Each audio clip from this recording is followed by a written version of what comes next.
ভারতীয় ক্রিকেট দলের অধিনায়ক রোহিত শর্মা মনে করেন যে ভারত এবং পাকিস্তানের মধ্যে ফের একবার টেস্ট সিরিজ শুরু হওয়া দরকার।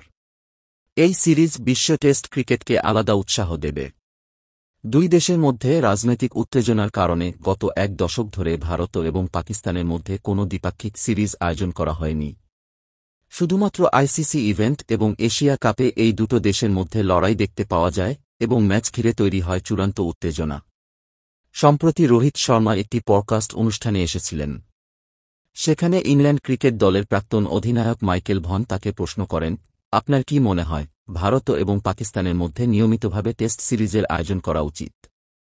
মাইকেল ভনের এই প্রশ্নের জবাব দিতে গিয়ে রোহিত শর্মা বললেন, আমি মনেপ্রাণে বিশ্বাস করি যে পাকিস্তান যথেষ্ট ভালো একটি ক্রিকেট দল। ওদের বোলিং ডিপার্টমেন্ট এক কথায় অসাধারণ। যদি আমরা পাকিস্তানের বিরুদ্ধে টেস্ট সিরিজ খেলি তাহলে সেটা খুবই ভালো হবে। দুটো দলের মধ্যেই হাড্ডাহাড্ডি লড়াই দেখতে পাওয়া যাবে। 2007-08 মরশুমে শেষবার এই দুটো দলের মধ্যে টেস্ট সিরিজ আয়োজন করা হয়েছিল। দর্শক, আপনাদের কি মনে হয় দুই দেশের মধ্যে সিরিজ হওয়া উচিত? কমেন্ট করে জানান। এখন এই পর্যন্ত।